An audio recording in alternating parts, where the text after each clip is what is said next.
Okay, so tonight's class is on Watching the Watcher, entitled Watching the Watcher. It's the 20th of May, 2021. So why bother? It's a really good question with anything, isn't it? It's a good question with anything. Why bother? So why bother spending time watching the watcher in our mind, or even seeing if there is the ability to watch the person meditating, the person observing the world? What's the point?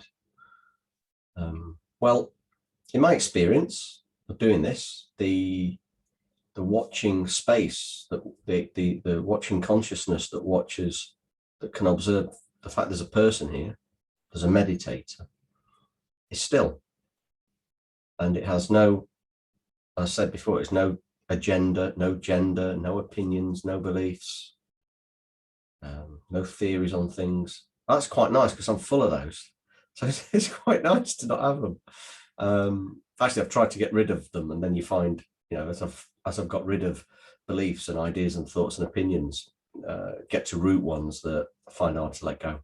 But it's a really fun process that I recommend it if you're in the right mood, to just stand aside, believe what are beliefs and what are facts, and get rid of some of the beliefs and see what happens. And even explore what's the value in my life of the beliefs I've got. And all sorts of beliefs. We find we hold beliefs from childhood, and all sorts of prejudices come up and things like that. So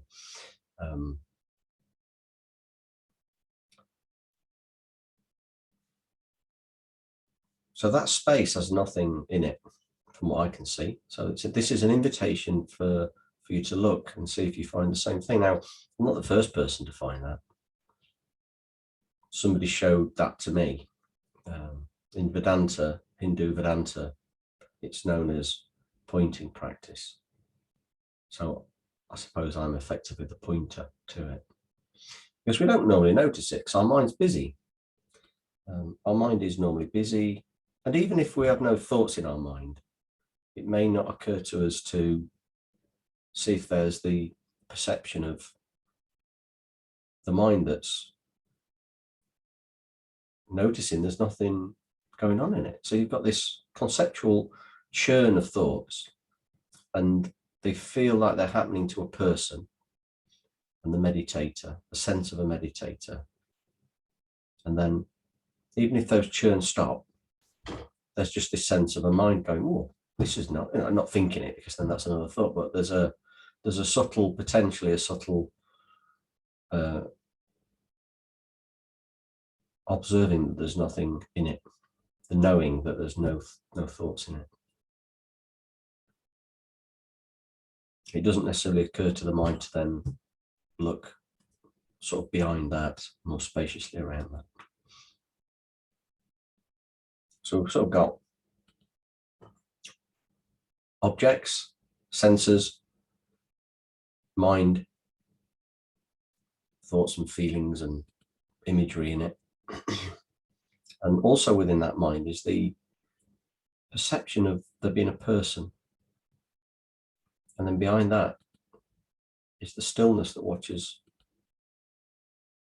you may say, creates all of that, appears all of that.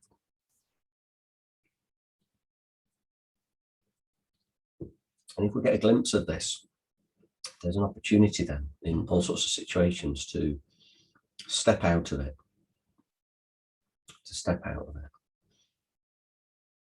and watch it for what it is, which is sort of the equivalent of becoming lucid in dreams. If we become lucid in a dream, we can go, okay, so this is a dream. I don't have to get emotionally and psychologically entangled in it. I can disentangle myself from it. I'm not attached to any of the outcomes in the dream. I'm not even attached to the content of the dream, because I know it's a dream. If you imagine you're in a dream, you're having a dream, and there's this dream you, and it's traumatic and horrible, or disturbing, worrying, frightening. When the mind goes, this is a dream, And we don't have to be lucid dreaming. We can get a taste for this by imagining we're dreaming, recalling what it's like to dream. If we imagine that we're dreaming right now and we go, oh, it's a dream. That's a dream person, psychopath, chasing me through the woods with an axe. That would be a terrifying dream, being chased through a wood with an axe. But if we realize that this is a dream, it doesn't even matter if we get axed in the dream, does it? Because it's a dream. There's no one really getting hurt. I don't know if any of you ever die in a dream. I never die. Apparently, it's very rare, if ever, anyone actually dies in a dream. The dream person dies. I don't mean the person in the bed dreaming dies. So it's a similar thing with, we could almost call it lucid awakening, lucid awakeness. There's this stillness that watches the sense of a person. So there can be this person worrying about work, or worrying about not being able to get sleep, or worrying about a partner or a husband or a wife or a dog, cat, budgie, whatever it might be. That stillness watches that. It's suddenly, there's this situation whereby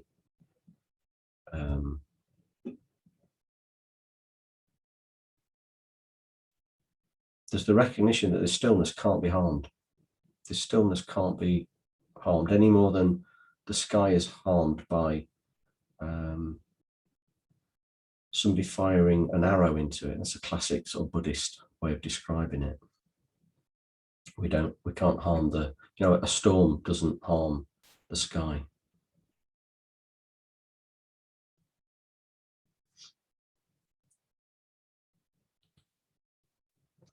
And I think from my experience, that's the best answer I can give for why bother.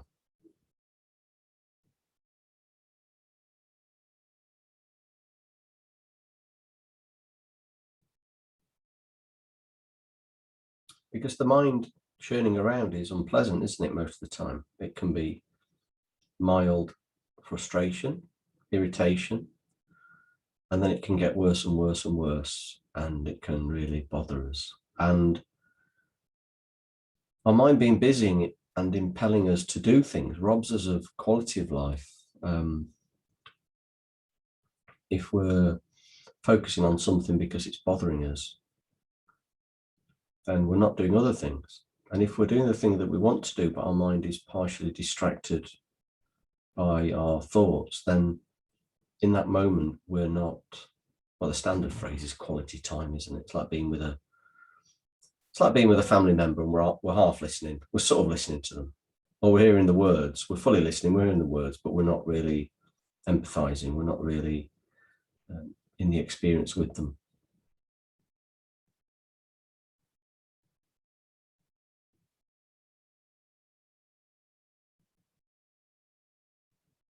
And from this stillness, we can be fully with ourselves.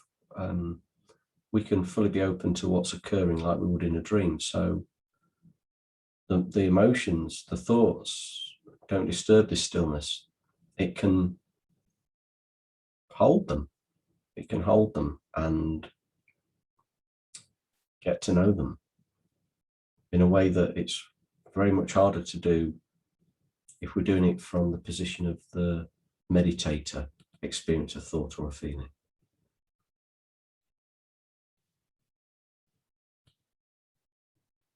Also, from coming from stillness, we're able to observe the sense of the person. So rather than just focusing as the meditator on the thoughts and the feelings, we can take one step back and we can start to gain insight into how self appears to us.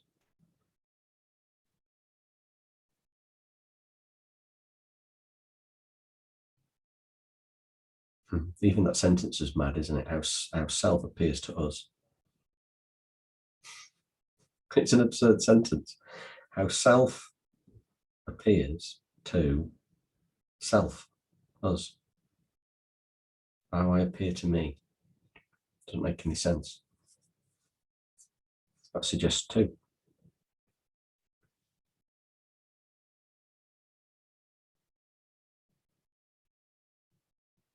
And we tend to use this sort of language because we impute self onto thoughts sometimes. We think that the self is the thoughts, and other times we think the self is the body, and other times we think it's the combination of them both. And what Advaita Vedanta Hindu and lots of other non-dualist practitioners do is they there's this experience of stillness, and they impute onto that self. So the mind has to feel that there's a possessor of something. There has to be ownership. There has to be an inherent, whatever this mystical weird thing is, self. They feel like they've found the true self. It's just stillness. We could call it bus. We could call it terracotta. We could call it green. We could call it God. And often people experience this and decide they're going to call it God. None of those things appear in the stillness itself. Stillness doesn't decide it's anything. Once the conceptual mind kicks in after having this experience, it then decides it's going to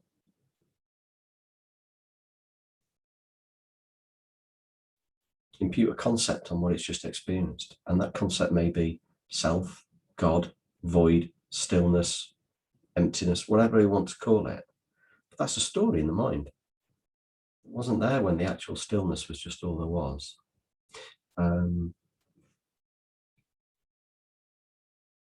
So in my experience, a lot of practitioners who are very experienced, there's like the idea, the concept of a self that's to be found rather than imputed upon. There's a self to be discovered, waiting. And it's a subtlety, yes, it's a subtlety.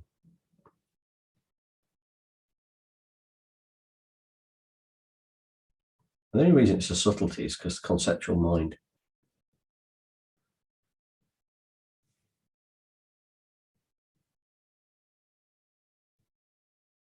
is believed when it's getting things wrong. When it's getting things wrong, it's believed.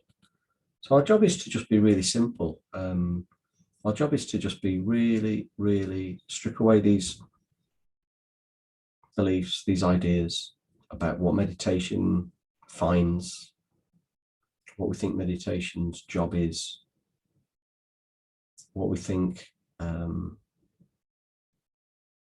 we've been told about true self, false self, higher self. There's all these flipping selves. So there isn't, they're just ideas. Lower self, medium self, higher self, true self, false self. Strip ourselves of all of these ideas. Because if we start off with an idea and then look, we're liable to decide we've found the idea rather than realizing that we've stuck, I've got a sticky tape, rather than realizing we've stuck an idea into our mind. That's what we've done. You know, I'm going to find this thing. Right, I'm going to decide I've found it. Stuck it in my mind. If we don't have any preconceived ideas and we just look, then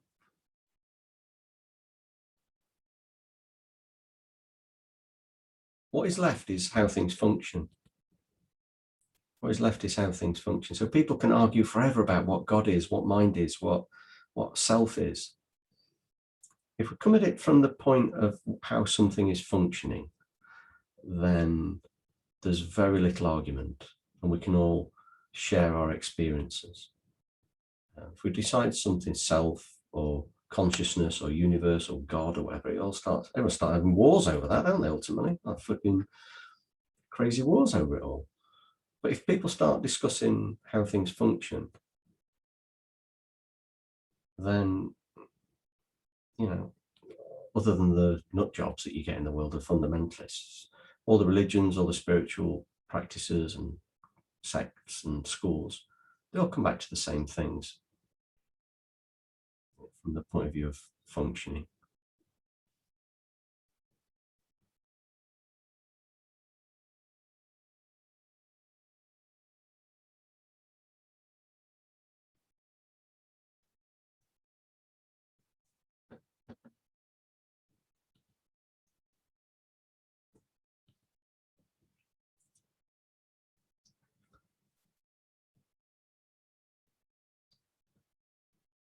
So we might argue whether somebody's a teacher, whether a senior teacher, whether an assistant teacher.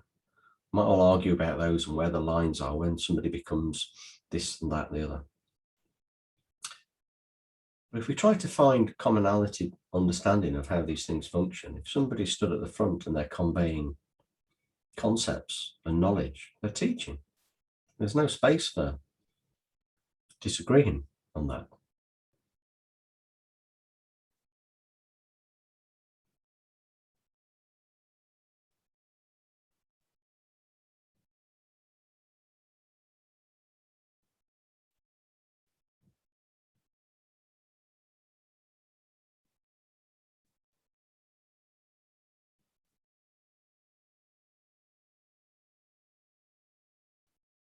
Okay.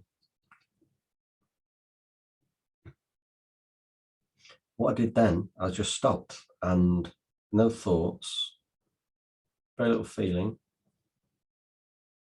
sensation of my my pop going around inside, and just decided whether there was I felt impelled to say anything else teaching wise from that space, and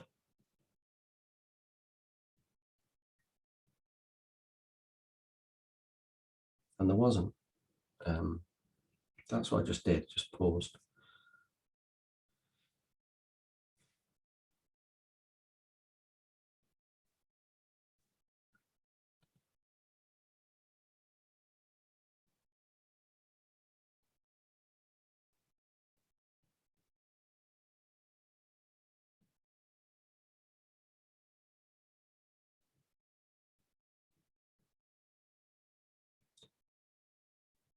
So our mind naturally wants content, and this is about really the prior to content. This is the mind that is prior to content, yeah.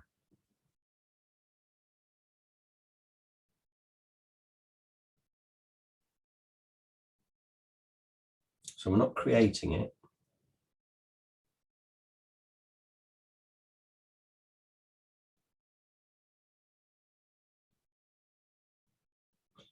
We're relaxing into it. It's subtle, so it's a bit like a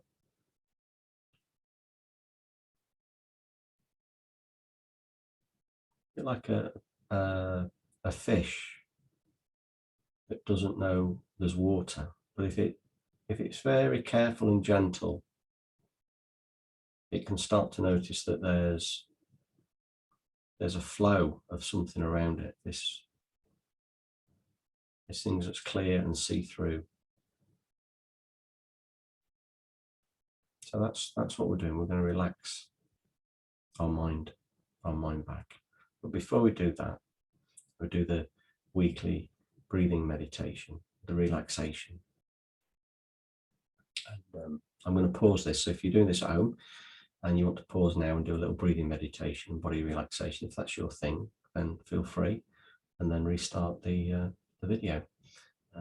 So I'm just going to pause this now, and then we'll do the watching the watcher meditation afterwards. So we're going to do the gentle meditation on watching the watcher.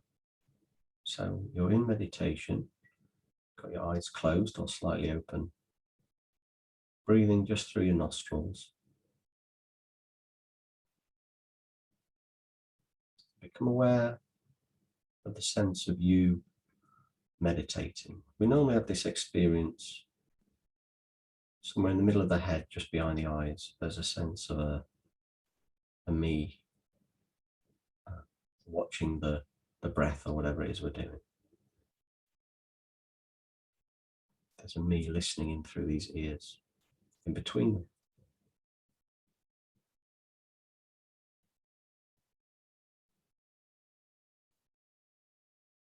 So as I'm speaking now, there's a sense of someone inside your head, hearing the sound through the ears, somewhere in the middle.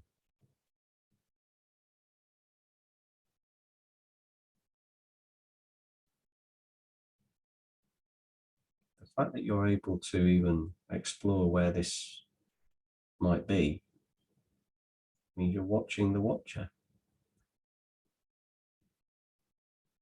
You're able to think, oh yeah, there's a sense of a person between the ears listening to these sounds.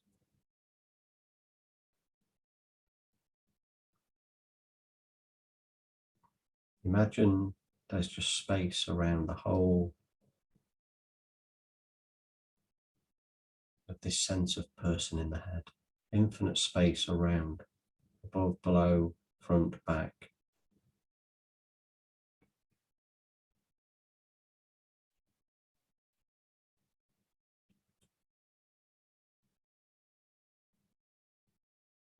This space is much more pervasive than small space between the ears.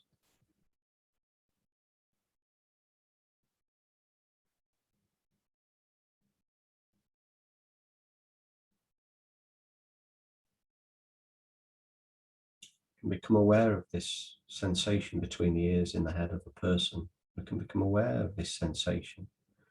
And the thing that becomes aware of it is just stillness. There's something very beautifully still and clear, and it's just a knowing, it's just an observer, a witness, a stillness that witnesses sensation of a person seemingly listening.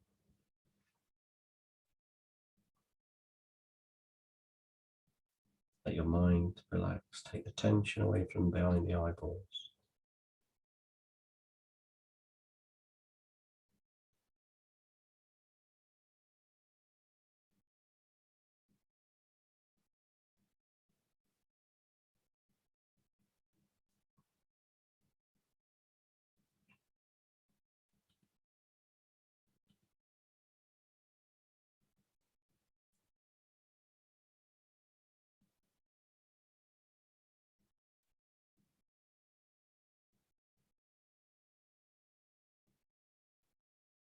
So bring your awareness to your knees again. Bring your awareness to your knees, which we did in the body relaxation. Bring your awareness to one of your knees, say your left knee, with focus, with concentration.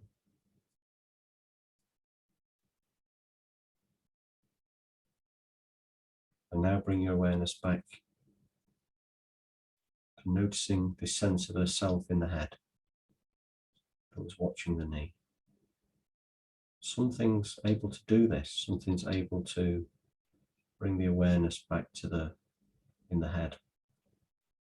The stillness moves the mind from the head to the knee, from the sense of a self to the sense of a knee. Can't actually find it, we can just relax into it. This big expanse. Can become aware of it.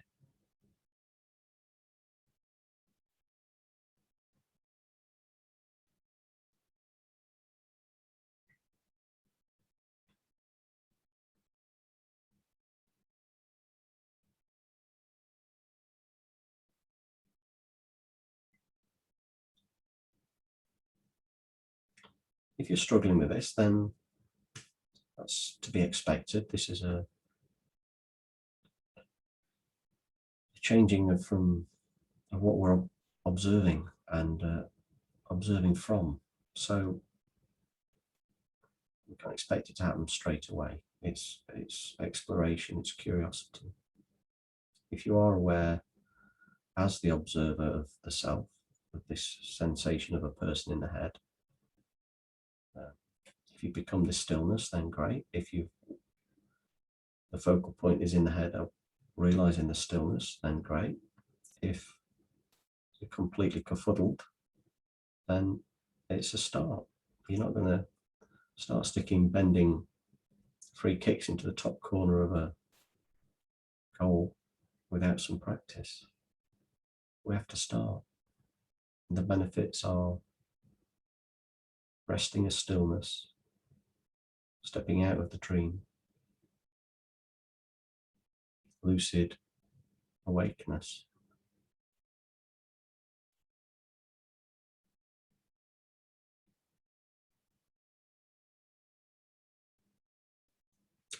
This stillness has no questions. It has no answers. You can try. Take my word for it. If you're experiencing it, just ask it a question. Mine doesn't have any anyway. It is literally witnessing.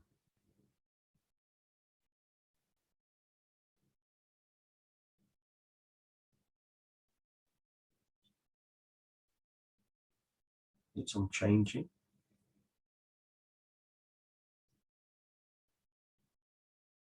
And content occurs within it.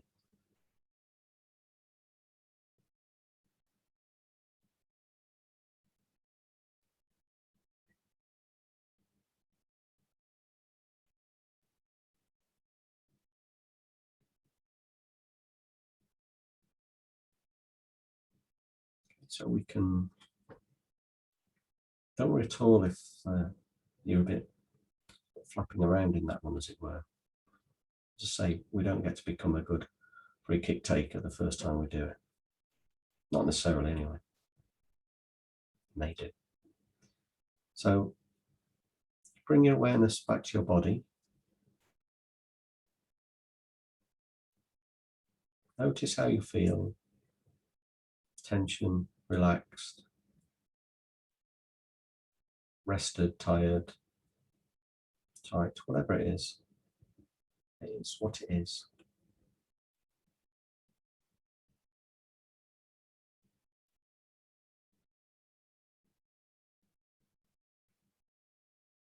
Our expectations of what we should be feeling are our problem. If we can notice the absurdity of that, which is not easy, and it's practice, we can start to relax into whatever feeling is here.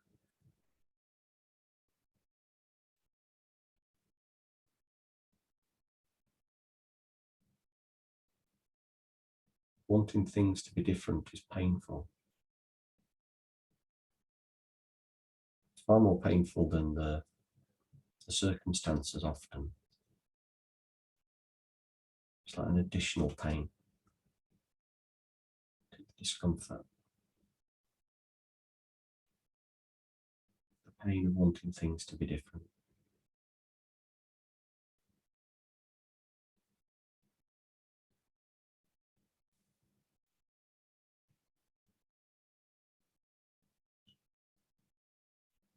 And we can control hardly anything.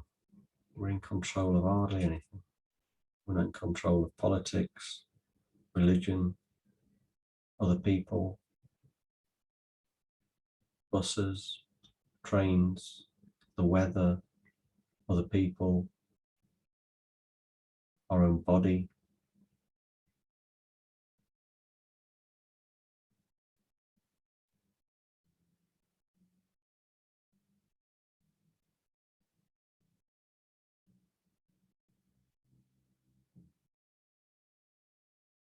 We can dedicate this piece we've created to our own welfare.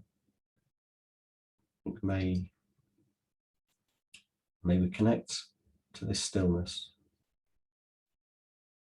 that everything arises from. May everyone else.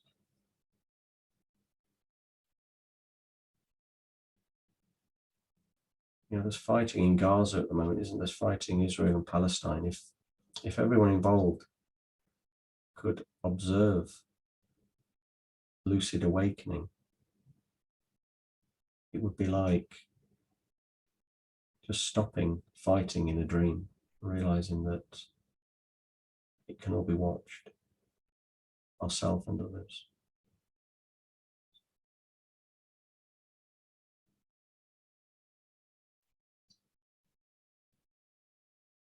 No matter how traumatic a dream is, if we become lucid in it, all the fear and all the anger goes.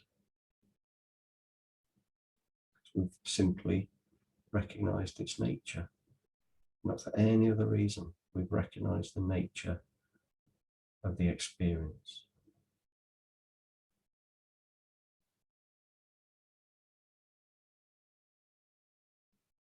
So when it feels comfortable, just gently allow your eyes to open. and imagine this is a dream. Just for the hell of it, see what it invokes, presents. Just imagine that this is a dream, and your eyes open. Imagine realizing that you're in a dream.